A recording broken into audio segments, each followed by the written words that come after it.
물 들어왔을 때 노를 저어야 한다라는 말을 들어보셨을 것입니다. 무슨 말입니까? 물 들어왔을 때 노를 저어야 한다. 무슨 말이겠어요? 뭔가 잘 되고 있을 때 계속해서 그 일에 정진하여서 최선을 다해서 그 일이 계속해서 잘 되게 해야 한다라는 말이겠죠. 잘 되고 있는 일이 계속 잘 될 수 있도록 여세를 몰아가야 한다라는 말입니다. 예를 들어서 연예인들이 오랜 시간 무명으로 지내다가 어느 날 작품 하나를 통해서 인기를 많이 얻었습니다. 그럴 때 더욱더 자신을 홍보하고 할 수 있는 모든 활동들을 많이 해서 계속해서 얻은 인기를 이어가야 한다라는 것이죠. 전쟁에 비유해 보자면은 전쟁을 시작했는데 첫 전투에서 승리를 따냈습니다. 그러면 쉬고 있을 것이 아니라 그 승리의 기세를 몰아서 계속해서 다음 전투에까지 승리의 기운을 이어가야 한다라는 말이겠죠. 그렇습니다. 이 세상에서의 삶의 원리는 이렇습니다. 뭔가 얻어낼 수 있을 때 최대한 얻어내고 승리할 수 있을 때 최대한 승리를 따내야 한다라는 것이 세상 사람들이 삶을 살아가는 방식입니다. 그러나 하나님의 방법은 좀 다르다라는 것이죠. 하나님께서 우리에게 원하시는 삶의 방법은 무조건적인 직진만은 아닙니다. 하나님께서 우리에게 원하시는 것은 하나님의 뜻에 따라서 순종하면서 살아가는 것이죠. 물이 들어왔다고 무조건 노를 저어야 한다라는 것이 아니라 때로는 차분하게 하늘을 바라보면서 호흡을 가다듬어야 할 때도 있다라는 것입니다. 이스라엘 백성들이 하나님의 도우심으로 애굽의 노예 생활에서 탈출했을 때, 출애굽했을 때 그들이 가나안 땅까지 가는 그 여정은 순탄치가 않았습니다. 백성들의 불평과 불만이 있었고 그로 인해서 불순종으로 말미암아 하나님의 진노를 사기도 했습니다. 그래서 광야에서의 여정이 생각보다도 더 길어졌던 것이죠. 하지만 이스라엘 백성에게 불순종만 있었던 것은 아닙니다. 하나님의 뜻에 따라서 순종의 길을 걸어가기도 했다라는 것이죠. 민수기 9장 22절 23절 말씀을 같이 읽어보겠습니다. 이틀이든지 한 달이든지 1년이든지 구름이 성막 위에 머물러 있을 동안에는 이스라엘 자손이 진영에 머물고 행진하지 아니하다가 떠오르면 행진하였으니 곧 그들이 여호와의 명령을 따라 진을 치며 여호와의 명령을 따라 행진하고 또 모세를 통하여 이르신 여호와의 명령을 따라 여호와의 직임을 지켰더라. 아멘. 무슨 말입니까? 지도자 모세와 이스라엘 백성들은 하나님의 명령에 따라서 가나안 땅까지의 여정을 이어갔다라는 것이죠. 그러니까 구름이 성막 위에 머물러 있으면은 이들도 움직이지 않고 성막에 머물러 있었고 구름이 떠올라서 움직이면은 이제 행진하였다라는 것입니다. 하나님이 머물러 있어라 하면 머물러 있었고 하나님이 가라라고 하면 움직였다라는 것입니다. 여러분, 그런데 구름이 떠올라서 움직일 때까지 기다린 것이 이틀이든지 한 달이든지 1년이든지 기다렸다가 이동을 했다라고 하는데 여러분, 이렇게 되면 어떻게 되겠습니까? 시간이 너무나도 많이 지체될 수 있는 것이죠. 구름이 떠오르건 말건 그냥 움직일 수 있는 힘이 있을 때, 걸을 수 있는 힘이 있을 때 빨리빨리 움직이는 것이 더 빠르게 이동할 수 있는 방법이 아니겠습니까? 우리들 대부분은 그렇게 산다라는 것이죠. 하나님의 말씀에 따라 살아가지 않고 기다리질 못하고 좀 쉼을 갖지도 못하고 하늘을 쳐다보지도 못하고 계속해서 노만 저으려고 한다라는 것입니다. 무조건 직진만 하려고 하는 것입니다. 그러나 하나님은 우리에게 뒤를 돌아보면서 묵상하는 시간을 갖기를 원하십니다. 우리의 삶의 연약한 부분들이 무엇인지, 잘못된 부분들은 무엇인지 점검하는 시간을 갖기를 원하신다라는 것이죠. 때로는 직진이 아니라 좀 돌아가기를 원하실 때도 있다라는 것입니다. 물 들어왔을 때 무조건 노만 젓고 있다가는 배에까지 물이 들어와서 배가 물속에 가라앉을 수도 있다라는 사실을 우리는 깨달아야 하는 것입니다. 오늘 본문의 내용도 같은 맥락입니다. 아간 한 사람의 죄로 인하여서 온 이스라엘 백성에게 죄의 영향이 퍼져서 쉽게 승리를 따낼 수 있었던 아이성 전투에서 그만 실패하고 말았습니다. 하지만 아간과 그의 가족들을 진멸하고 하나님과의 관계를 다시 회복하고 철저한 전투 계획으로 아이성을 마침내 정복할 수 있었습니다. 여러분, 이제 아이성 전투에서 승리를 따냈으니 그 다음은 어떻게 하는 것이 옳은 일이겠습니까? 여러분 같으면 어떻게 해야 할 것 같습니까? 승리의 기세를 몰아서 빨리 다음 전투에 임하는 것이 상식적인 생각일 것입니다. 그런데 지금 이스라엘 백성들은 무엇을 한다고 말하고 있습니까? 본문 30절을 같이 읽어보겠습니다. 그때 여호수아가 이스라엘의 하나님 여호와를 위하여 에발산에 한 제단을 쌓았으니, 아멘. 에발산에 제단을 쌓았다라고 말씀합니다. 그러니까 하나님 앞에 예배를 드렸다라는 것이죠. 지금 승리의 여세를 몰아서 다음 전쟁에 빨리 임해야 하는데 그렇지 않고 하나님 앞에 예배를 드렸다라는 것입니다. 그것도 어디에서 제단을 쌓았다고 합니까? 에발산이라는 곳에 가서 제단을 쌓았다라고 말합니다. 그 옛날 모세는 이스라엘이 가나안 땅에 입성하게 되면은 에발산을 찾아서 하나님과의 언약을 재확인하라라고 말하였습니다. 신명기 27장 2절부터 4절 말씀입니다. 같이 읽어보겠습니다. 너희가 요단을 건너 내 하나님 여호와께서 내게 주시는 땅에 들어가는 날에 큰 돌들을 세우고 석회를 바르라. 요단을 건넌 후에 이 율법의 모든 말씀을 그 위에 기록하라. 그리하면 내 하나님 여호와께서 내게 주시는 땅, 곧 젖과 꿀이 흐르는 땅에 내가 들어가기를 내 조상들의 하나님 여호와께서 내게 말씀하신 대로 하리라. 너희가 요단을 건너거든 내가 오늘 너희에게 명령하는 이 돌들을 에발산에 세우고 그 위에 석회를 바를 것이며, 아멘. 에발산에 하나님의 율법의 말씀들을 기록하라 라고 말씀하고 있습니다. 그런데 여호수아는 아직까지 이 모세의 명령을 이행하지 못하고 있었다라는 것이죠. 그러므로 여호수아가 에발산을 찾은 것은 여러 가지 면에서 바람직한 일이다라고 말할 수 있을 것입니다. 그런데 문제는 에발산까지 가는 거리입니다. 아이성을 정복한 후 이스라엘 백성들이 베이스 캠프였던 길갈까지 다시 돌아갔다가 다시 에발산으로 가려면은 50km 정도를 더 가야 했고, 전쟁에 참여했던 이 군사들이 아이성에서 직접 에발산까지 가고 베이스 캠프에 남아있던 사람들이 나중에 합세한다라고 하더라도 아이성에서 에발산까지의 거리도 37km만 가야 하는 그런 거리였다라는 것이죠. 물론 지금 같으면 자동차도 있고 뭐 여러 가지 교통수단이 있으니까 뭐 금방 갈 수도 있는 거리입니다. 하지만 당시에는 걸어서 가야 하는 것이죠.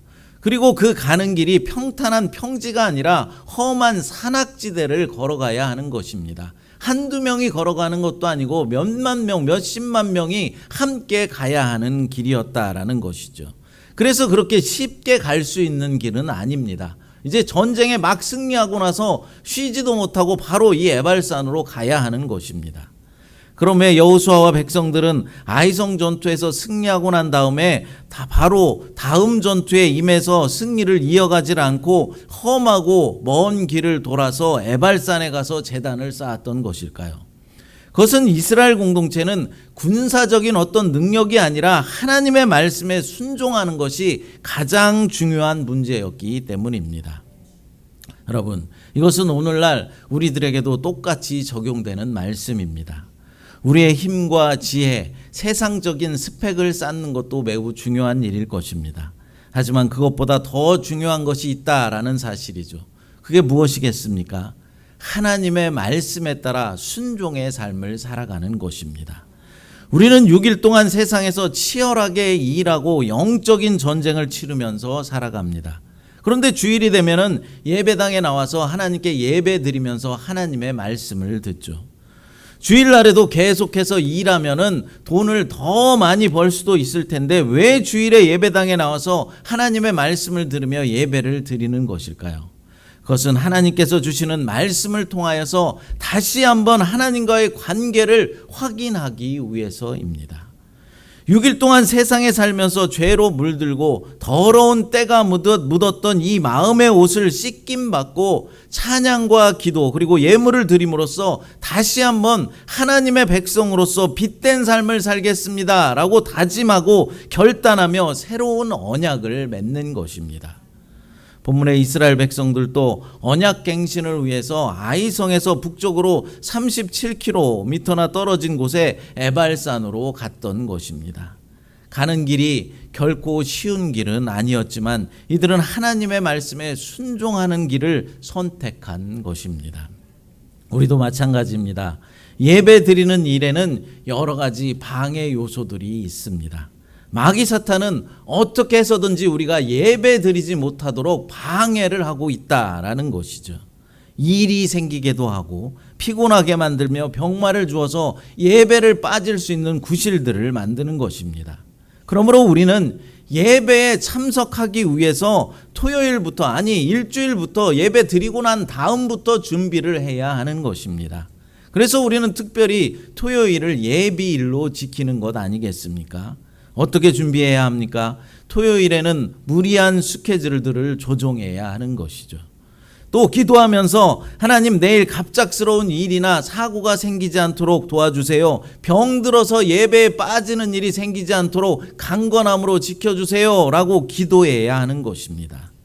하나님을 예배하기 위해서 에발산에 도착한 백성들은 이제 무엇을 한다고 합니까? 옛날 모세가 말했던 대로 제단을 쌓았다라고 합니다. 본문 31절을 같이 읽어보겠습니다. 이는 여호와의 종 모세가 이스라엘 자손에게 명령한 것과 모세의 율법책에 기록된 대로 쇠 연장으로 다듬지 아니한 새 돌로 만든 제단이라 무리가 여호와께 번제물과 화목제물을 그 위에 드렸으며 아멘. 모세의 율법책에 기록된 대로 쇠 연장으로 다듬지 아니한 새 돌로 만든 제단이다라고 말씀하고 있습니다. 여기서 쇠 연장으로 다듬지 않은 새 돌을 제단으로 만들어라라는 의미는 무슨 의미가 있는 것일까요? 이것은 사람이 다듬은 돌은 부정하다라는 의미를 전제하고 있는 것이죠. 그러니까 우리의 예배가 기교적이고 외형적인 미를 중요시하기보다는 천연적이고 내면적인 진실된 예배를 드려야 한다라는 것입니다. 겉으로 보여지는 모습이 중요한 것이 아니라 우리의 내면이 중요하다라는 것이죠. 우리의 노력이나 수고 등을 통하여서 하나님의 축복을 받아내려는 그런 잘못된 신학을 버리고 하나님이 값없이 주신 십자가의 은혜와 그 사랑에 감사함으로 또 기쁨으로 하나님께 예배를 드려야 하는 것입니다. 많은 신자들이 무언가 열심히 다듬고 무언가 열심히 만들어서 하나님께 드립니다. 하나님께 드리는 것이 잘못되었다라는 그런 말이 아닙니다. 드리는 이유가 무엇이냐라는 것이죠. 복을 받아내기 위해서 평안과 안정을 보장받기 위해서 드리는 것이라면 잘못되었다라는 것이죠. 그것이 바로 기복신앙인 것입니다. 여러분, 자녀들이 부모에게 효도하는 이유가 무엇이겠습니까? 부모의 유산을 더 많이 물려받기 위해서 효도하는 것입니까? 만약 그런 자식이 있다면 불효 자식이 틀림없을 것입니다. 그런 것이 아니라 부모님께서 나를 이 세상에 태어나게 해주셨고 나를 바르게 성장하도록 잘 가르쳐 주신 그 은혜에 감사하여서 우리가 부모님께 효도해야 하는 것이죠. 우리가 하나님께 예배하며 하나님을 찬양하며 예물을 드리는 이유도 이와 마찬가지입니다. 하나님의 사랑 때문입니다. 하나님의 그 크신 은혜 때문입니다. 특별히 독생자 예수 그리스도를 이 땅에 보내셔서 나를 대신해서 십자가에서 고난당하게 하시고 십자가에 못 박혀 죽게 하심으로 죽을 수밖에 없는 죄인인 나를 살려주시고 주의 자녀 삼아주신 그 은혜에 감사하여서 예배하며 찬양하며 예물도 하나님께 드리는 것입니다. 무언가 얻어내기 위한 것이 아닙니다. 그러므로 우리는 예배를 드릴 때 하나님께서 값없이 주신 십자가 은혜와 사랑에 감사함으로 기쁨으로 하나님께 예배를 올려드려야 하는 것입니다. 이스라엘 백성들은 에발산에서 하나님께 예배를 드리면서 두 가지의 제물을 드렸다고 합니다. 먼저는 번제를 드렸습니다. 번제는 제물을 모두 태워서 하나님께 올려드리는 것으로 이 번제를 드림으로써 자신의 죄를 속량하기 위해서 드렸다는 것이죠. 여호수아는 에발산에서 하나님께 이스라엘 백성 전체의 죄를 용서해 달라라고 간구하였던 것입니다. 우리도 예배를 드리면서 하나님께서 나의 죄를 용서해 주실 것을 간구하면서 기도할 뿐만 아니라 우리 새마음 공동체 전체가 죄로 오염되지 않기를 위해서도 기도해야 하는 것입니다. 또한 예배를 드림에 있어서도 죄 용서의 마음을 담아서 예물을 드려야 하는 것이죠. 두 번째는 화목제를 드렸습니다. 화목제는 드리는 사람과 제사장이 함께 먹을 수 있는 제물도 드렸습니다. 번제는 제물 전체를 태워서 하나님께 드리는 예물이었다면 화목제는 제물의 일부는 하나님께 태워 올려 드렸지만은 나머지는 제사자와 제사장뿐만 아니라 온 백성이 제사를 드리고 난 이후에 음식을 함께 나누며 서로 교제하는 그런 특별한 제사였다라는 것입니다. 특별히 하나님과의 관계를 화목하게 하는 제사였습니다. 이 화목제를 통하여서 하나님과 이스라엘 백성 간의 관계를 돈독하게 하고 뿐만 아니라 모든 백성들과도 음식을 나누면서 교제하면서 사랑을 나누는 그런 제사였다라는 것이죠. 우리는 예배를 드리면서 하나님과의 관계를 돈독하게 이어가야 하는 것입니다. 뿐만 아니라 공동체의 모든 성도들과 애찬을 나누면서 서로 교제하고 공동체와의 관계에 있어서도 사랑의 관계를 유지할 수 있어야 하는 것입니다. 이스라엘 백성들이 에발산에서 두 가지 예물을 드린 것은 하나님의 주권을 인정한다라는 고백임과 동시에 그분이 이스라엘의 하나님이심을 예배를 통하여서 온 천하에 드러내기 위함이었다라는 것이죠. 이제 두 가지 예물을 드리고 난 후에 여호수아는 하나님의 율법을 그 돌들에 새겼습니다. 본문 32절 33절을 읽어보겠습니다. 여호수아가 거기 모세가 기록한 율법을 이스라엘 자손의 목전에서 그 돌에 기록하매 온 이스라엘과 그 장로들과 관리들과 재판장들과 본토인뿐 아니라 이방인까지 여호와의 언약궤를 맨 레위 사람 제사장들 앞에서 궤의 좌우에 서되 절반은 그리심산에 절반은 에발산 앞에 섰으니 이는 전에 여호와의 종 모세가 이스라엘 백성에게 축복하라고 명령한 대로 함이라. 아멘. 예, 여기서 그 돌들은 어떤 돌을 의미하고 있는 것일까요? 제단을 구성하고 있는 돌일 수도 있고 모세가 십계명을 받아서 새긴 돌일 수도 있을 것입니다. 혹은 시내산 언약을 확인하면서 각 지파별로 세운 12개의 돌이거나 여호수아가 언약갱신을 기념하면서 세운 큰 돌일 수도 있습니다. 가장 자연스러운 해석은 제단을 구성하고 있는 돌로 간주하는 것입니다. 그러니까 지금 에발산에서 제사를 드리고 있는 그 제단을 구성하고 있는 돌 중에 하나에다가 율법의 말씀을 새겨 넣었다라는 것이죠. 여호수아는 모세가 기록한 율법을 이스라엘 백성들의 그 목전에서 그 돌들에 기록하고 있는 것입니다. 왜 이렇게 했겠습니까? 하나님의 제단은 언제나 말씀의 법에 따라야 한다라는 사실을 백성들에게 각인시켜주기 위해서였습니다. 오늘날의 우리 교회들도 모든 믿는 자들은 하나님의 말씀에 따라야 하는 것입니다. 그 사실을 날마다 각인시켜주기 위해서 매 예배 때마다 하나님의 말씀이 선포되어지는 것입니다. 말씀을 계속해서 들으며 하나님의 말씀에 따라야 한다, 하나님의 말씀에 순종해야 한다라는 사실을 각인시켜 주는 것입니다. 또한 지금 예물을 드리며 예배하고 있는 사람들의 면면을 살펴보면 어떤 사람들이다라고 말하고 있습니까? 남녀노소 이스라엘의 모든 사람은 물론이거니와 또 어떤 사람들이 포함되어 있습니까? 이스라엘 중에 거하는 이방인들이 포함되고 있다라는 사실이죠. 이방인들이 이처럼 이스라엘의 종교 생활에 적극적으로 참여할 수 있었다라는 것은 아합의 이야기가 암시했던 것처럼 이스라엘 공동체는 닫힌 제도의 공동체가 아니라 열려있는 제도의 공동체였다라는 사실을 우리가 확인할 수 있는 것이죠. 이스라엘은 항상 외부인들에게 열려있는 공동체였습니다. 이것은 훗날 이방인들 역시 그리스도의 복음을 받아들이고 믿음으로 하나님의 백성이 되리라는 사실을 예표해주고 있는 것이죠. 오늘날 우리 교회도 세상 사람들에게 열려있는 그런 공동체가 되어야 한다라는 사실을 다시 한번 깨닫게 해줍니다. 이제 이스라엘 백성 중 6지파는 에발산 앞에, 나머지 6지파는 그리심산 앞에 세웁니다. 에발산은 북쪽에 있는 산이며 모세의 신명기 규례에 의하면 저주의 산이었고, 그리심산은 남쪽에 있는 산이며 축복의 산이었습니다. 그런데 왜 6지파는 축복의 산에, 나머지 6지파는 저주의 산에 세운 것일까요? 나머지 6지파가 율법을 더 많이 범했기 때문일까요? 죄가 더 많기 때문일까요? 전혀 그런 의미는 아닙니다. 이것은 그냥 상징적인 것일 뿐입니다. 축복의 산인 그리심산에 오른 사람들은 율법에 순종하는 사람들을 상징하고 있는 것이고, 저주의 산인 에발산에 오른 사람들은 율법에 불순종한 사람들을 상징하고 있는 상징적인 의미만 가지고 있다라는 것이죠. 그래도 축복의 산에 오른 사람들은 기분이 좀 좋았을 것이고, 저주의 산에 올랐던 사람들은 기분이 썩 좋지 않았을지는 모르겠습니다.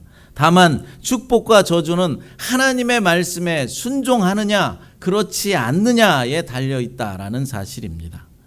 축복의 산과 저주의 산에 각각 6지파씩 세운 여호수아는 이제 두 산 사이에서, 그리심산과 에발산 사이에서 율법책에 기록된 축복과 저주의 말씀을 낭독해 줍니다. 본문 34절과 35절을 읽어보겠습니다. 그 후에 여호수아가 율법책에 기록된 모든 것대로 축복과 저주하는 율법의 모든 말씀을 낭독하였으니, 모세가 명령한 것은 여호수아가 이스라엘 온 회중과 여자들과 아이와 그들 중에 동행하는 거류민들 앞에서 낭독하지 아니한 말이 하나도 없었더라. 아멘.